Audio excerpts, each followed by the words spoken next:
Card پر لکھی تحریر کے مطابق میرے دوست آصف کے بھانجے نعمان کی اگلے ہفتے شادی تھی اور اس نے بڑے پیار سے مجھے اس شادی میں شرکت کی دعوت دی تھی۔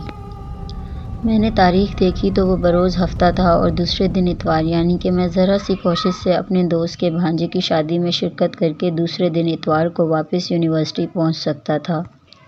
اس لیے میں نے شادی میں شرکت کا فیصلہ کر لیا تھا۔ پھر ضروری کاموں سے فراغت کے بعد میں نے جواب میں آصف کو اپنی شادی کی شرکت کا خط لکھ دیا، جو میں نے دوسرے دن یونیورسٹی کے باہر لگے لیٹر باکس میں ڈال دیا۔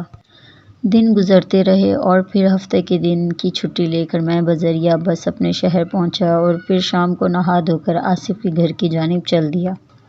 گھر کے سامنے مختلف قسم کی جھنڈیاں لگی ہوئی تھیں اور مہمان آ جا رہے تھے۔ آصف لائٹس والے ایک شخص کو کچھ سمجھا رہا تھا کہ اچانک اس کی نظر مجھ پر پڑی اور دوسرے لمحے وہ بجلی کی طرح